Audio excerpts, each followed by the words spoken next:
안녕하세요. 오늘은 신천지 회심 상담과 관련하여 상담에 필요한 첫 번째 조건을 말씀드리도록 하겠습니다.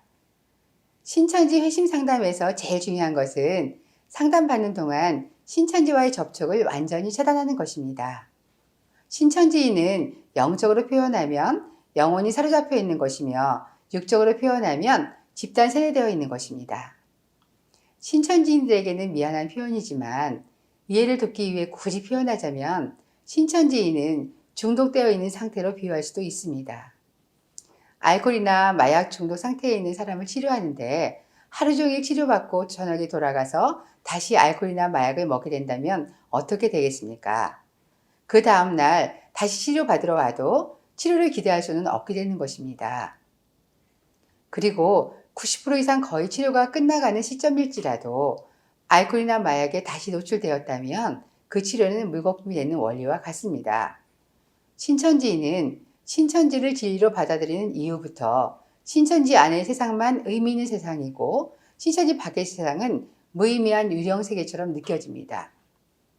그리고 그러한 신천지 안에서 살아가면서 그 세상과 그 안의 생활만이 전부인 것처럼 느끼는 마법에 빠져 있는 것입니다.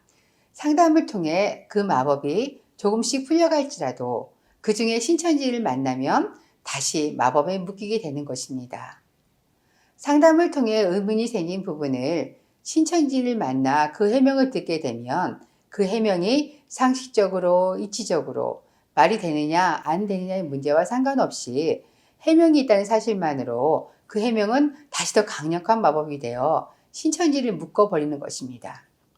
그리고 그 경험을 한 번이라도 한 신천지인은 그 다음에 상담을 받고 의문이 생기더라도 저번에도 신천지에 가면 해명이 있었다는 경험을 떠올리면서 스스로의 판단을 거부하면서 꿈쩍하지 않게 되는 것입니다.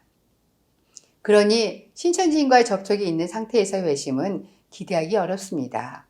이것을 신천지도 너무 잘 알기 때문에 그들은 먼저는 상담을 절대로 받지 못하게 하지만 어쩔 수 없이 상담을 받을 수밖에 없는 상황이 되면 상담 중간중간에 어떻게든 접촉하기 위해 노력합니다. 상담소 밑에 와서 기다리고 있으면서 상담받고 나오는 신천지인과 눈빛이라도 교환하면서 힘을 주려고 합니다. 저희 상담소에서 회심한 어떤 자매에게는 상담받으면서 끄떡 없었다면 머리를 질끈 동여 매고 내려오고 상담으로 조금이라도 마음이 흔들렸다면 머리를 풀고 내려오라는 사인을 주도록 요구했었습니다. 그리고 흔들린 부분을 적어서 창문 밖으로 던지면 답을 적어서 우편함에 넣어두겠다는 전략을 짜두었던 것입니다. 어느 집사님은 상담받고 집에 돌아가서 된장국을 끓이는데 두부가 없어서 두부 사오겠다고 하면서 나가서 그 잠깐 동안 신천지를 만나고 오는 일도 있었습니다. 상담 도중 쉬는 시간에 배가 고프니 빵이라도 사 먹고 오겠다고 하면서 나가서 신천지를 만나고 오는 일도 있었습니다. 상담받고 집에 돌아가서 식구들이 모두 자는 것을 확인하고 새벽에 집 밖으로 살짝 나가서 신천지를 만나고 오기도 합니다. 이런 경우는 상담이 계속 진행이 되어도 회심은 불가하다고 할 수 있습니다. 신천지인이 된다는 것은 집단 세뇌 당하는 것이고 마법에 묶이는 것이고 사로잡히는 것이고 중독되는 것이기 때문에 상식과 이치를 가지고 주거니 받거니 하면서 해결할 수 있는 상황이 아닙니다. 제일 중요한 것은 신천지와 완전 격리시키는 것입니다. 알코올이나 마약 중독자를 알코올이나 마약과 장시간 분리만 시킬 수 있다면 치료를 하지 않더라도 어느 정도는 해결이 될 수 있는 이치와 같습니다. 저희 상담사님께서는 신천지와 격리된 채 시간이 흐른다면 그 시간은 무의미하지 않고 그 시간이 상담사가 되어줄 수 있다고 말씀하시기도 합니다.